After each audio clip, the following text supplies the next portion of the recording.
اعوذ باللہ من الشیطان الرجیم، بسم اللہ الرحمن الرحیم۔ محترم ناظرین کرام، آج جس ہستی کا ہم ذکر کر رہے ہیں وہ عظیم ہستی حضرت مولا کائنات حضرت علی کرم اللہ تعالیٰ وجہ الکریم کی ذات ہے۔ آپ نے حضور نبی کریم صلی اللہ تعالیٰ علیہ وآلہ وسلم سے اپنا تعلق اتنا مضبوط کیا کہ آپ حضور کے نہ صرف صحابی رہے بلکہ آپ کی دختر سیدہ کائنات حضرت فاطمہ الزہرا رضی اللہ تعالیٰ عنہا کے شوہر بھی بنے، اور یوں حضور نبی کریم صلی اللہ علیہ وآلہ وسلم کے داماد بننے کا شرف بھی آپ کو حاصل ہوا۔ حضرت علی کرم اللہ تعالیٰ وجہ الکریم کی ولادت 13 رجب کو خانہ کعبہ کے اندر ہوئی، اور آپ نے کم سنی کے اندر ہی دین اسلام کو قبول کیا، اور حدیث پاک کے مفہوم کے مطابق آپ بچوں میں سب سے پہلے اسلام لانے والے ہوں۔ حضرت علی کرم اللہ تعالیٰ وجہ الکریم کے بارے میں حضور نبی کریم صلی اللہ علیہ وآلہ وسلم نے فرمایا، حدیث پاک کا مفہوم ہے کہ علی کا ذکر کرنا بھی عبادت ہے، اور حضور نبی کریم صلی اللہ تعالیٰ علیہ وآلہ وسلم کو حضرت علی سے بے حد اور بے پناہ محبت تھی۔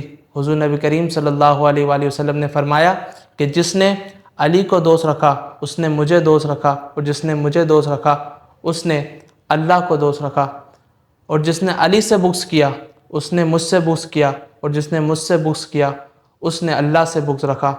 تو یہ حضور نبی کریم صلی اللہ علیہ وآلہ وسلم کی مولا کائنات حضرت علی کرم اللہ تعالیٰ وجہ الکریم سے بے پناہ محبت تھی، اور حضور نبی کریم صلی اللہ علیہ وآلہ وسلم نے فرمایا، من سب علی فقد سبنی، کہ جس نے علی کو گالی دی اس نے مجھے گالی دی۔ اور حضرت علی کرم اللہ تعالیٰ وجہ الکریم سے صحابہ نے بھی بے پناہ محبت فرمائی۔ حضرت عثمان غنی رضی اللہ تعالیٰ عنہ کے بارے میں آتا ہے کہ آپ حضرت علی کرم اللہ تعالیٰ وجہ الکریم کو ٹک ٹکی باندھ کر دیکھ رہے تھے۔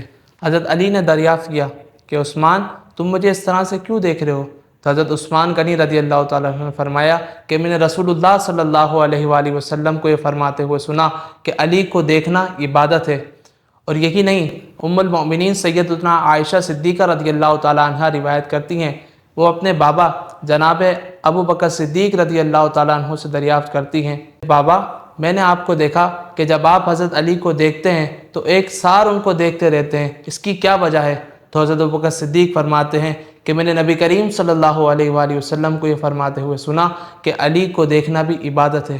سبحان اللہ، کیا شان ہے حضرت علی کرم اللہ تعالیٰ وجہ الکریم کی کہ صحابہ کرام ان کو دیکھ کر عبادت کیا کرتے اور ان کو دیکھ کر قلبی سکون حاصل کیا کرتے۔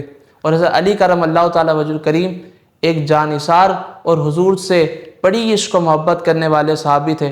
آپ نے ہر جنگوں میں حضور نبی کریم صلی اللہ تعالیٰ علیہ وآلہ وسلم کی شانہ بشانہ جنگیں لڑی، نہ صرف جنگیں لڑی بلکہ اپنی جرت اور بہادری کا مظاہرہ بھی کیا، اور بڑے بڑے جرنیل اور بہادر جنگجوؤں کو آپ نے زمین بوس کر دیا۔ مرحب عمر بن عبد ود جیسے بڑے بڑے کفار جنگجو کفار کو آپ نے زمین بوس کر دیا۔ یہ حضرت علی کرم اللہ تعالیٰ وجہ الکریم کی جرت و بہادری تھی، اور آپ کی طاقت کا عالم یہ تھا کہ آپ نے خیبر کا دروازہ ایک ہاتھ سے پکڑ کے اکھاڑ دیا۔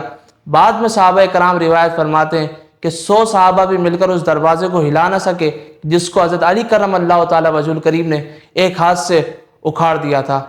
آپ مسلمانوں کے چوتھے خلیفہ مقرر ہوئے۔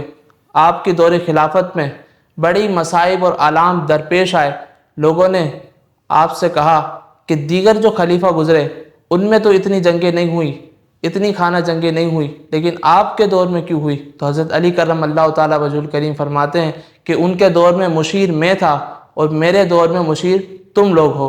اور حضرت علی کرم اللہ تعالیٰ وجہ الکریم پر 19 رمضان المبارک فجر کی نماز کے وقت کوفہ کی جامع مسجد میں ابن ملجم نامی بدبخت نے آپ پر زہر آلود خنجر سے وار کیا، اور 2 دن بیمار رہنے کے بعد آپ نے 21 رمضان المبارک کو جام شہادت نوش کیا، اور آپ کا مزار مبارک نجف اشرف میں مرجع خلائق ہے۔ اور اللہ تبارک و تعالیٰ سے دعا ہے کہ ہمیں حضرت علی کرم اللہ تعالیٰ وجہ الکریم سے بے پناہ محبت کرنے کی توفیق عطا فرمائے، اور ان کی طرح جرت و بہادری ہمارے اندر پیدا فرمائے، اور ان کے روحانی تصرفات سے ہم سب کو مستفیض فرمائے۔